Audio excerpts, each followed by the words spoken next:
ஓம் சைராம், ஜெய் சைராம். என் அன்பின் பிரியமே, நீ எதையெல்லாம் இழந்தாயோ அதைவிட அதிகமாக உன்னை வந்து சேரப்போகின்றது. நீ வாழ்வில் முன்னோக்கி மகிழ்ச்சியாய் செல்லும் காலம் வந்துவிட்டது. நம்பிக்கையோடு நான் கூறும் வார்த்தைகளை பின்பற்று. இது உன் தாயும் தந்தையுமான சாயியின் வாக்கு. நான் தான் நீ.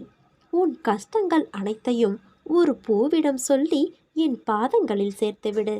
நான் அதை ஏற்றுக்கொண்டு என் பிள்ளையை அந்த பிரச்சனையிலிருந்து காப்பாற்றுவேன். கண்ணால் காண்பதும் பொய், காதால் கேட்பதும் பொய், தீர விசாரிப்பது மெய் என்பது உனக்கு தெரியாதா? இன்று உன் வாழ்க்கையில் ஏற்பட்டுள்ள எல்லா பிரச்சனைகளுக்கும் நீதான் காரணம். யோசிக்காமல் நீ செய்யும் செயலினால் உனக்கு எவ்வளவு பிரச்சனைகள்! உன்னுடைய கடும் சொற்களால் யார் மனதையும் கஷ்டப்படுத்தாதே. உன் கோபமே உனக்கு எதிரி. அதனை குறைத்துக்கொள். இந்த ஜென்மம்தான் மனித பிறவி. அடுத்த ஜென்மம் என்ன என்பது உனக்கு தெரியாது. எல்லோரிடமும் அன்பாக நடந்து கொள். வாழும் காலம் சில காலம்தான். இதில் எதற்கு போட்டி, பொறாமை? இருப்பதை வைத்துக்கொண்டு சந்தோஷமாக வாழ பழகிக்கொள். இன்று ஏன் இப்படி பேசுகிறேன் என்று புரிந்து கொள். இன்று உன்னுடைய ஆசானாக பேசுகிறேன். நீ தவறு செய்தால் தண்டிக்கும் உரிமை எனக்கு உண்டு. கோபம் கொண்டால் நாம் காரியம் முடிந்துவிடும் என்றால் இவ்வுலகில் கோபம் மட்டுமே ஒரே உணர்வாக இருக்கும்.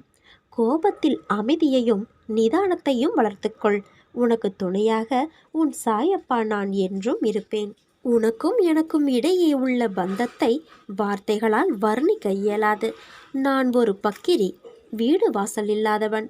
நான் என்னை மறந்து தியான நிலையில் இருக்கும் தருவாயிலும் கூட உன்னை மறக்க முடியாமல் இருக்கின்றேன். உனக்கான வெற்றிகள் வந்து சேரும் நல்ல காலம் வரப்போகின்றது. மன நிறைவுடன் நீ வாழப்போகின்றாய். அதற்கு உன் சாயப்பா நான் பொறுப்பு. உன் துன்பங்களும் கஷ்டங்களும் அறைப்பட்டுவிட்டன. இனி உன் எதிர்காலம் பிரகாசமாய் இருக்கப் போகின்றது. தூக்கி எறிந்து விட்டார்களே என்று கலங்காதே. அவர்களுக்கு தெரியாது உன்னை கை தூக்கிவிட நான் உன்னோடு இருக்கிறேன் என்று. உன் வாழ்க்கையில் ஒரு மாற்றம் நடக்கப் போகிறது. கேட்டது கிடைத்திடும், நினைத்தது நடந்திடும். இன்று முதல் நீ எடுத்து வைக்கும் ஒவ்வொரு அடிகளும் வெற்றி படிகளாக மாறப்போகிறது. உன் நெற்றியில் என் உதியை பூசு. நீ நினைத்தபடி எல்லா வேலையும் நடக்கும். என்னிடம் நம்பிக்கை வை. சிறு பொருட்களிலிருந்து உனக்கு பெரிய அனுபவங்கள் கிடைக்கும். என் ஆசிகள் உனக்கு எப்போதும் உண்டு. உன் கஷ்டங்களை நான் அறிவேன். வெளியூரிலிருந்து வரும் நபரால் உன் வேலை முடியும். எதற்கும் கலங்காதே. நாளையிலிருந்து வேலை தொடங்கும். 8 நாட்களில் அது நிறைவுறும். நீ நம்பிக்கையோடு இரு. நம்பிக்கையோடு இருந்தால் நல்லதே நடக்கும்.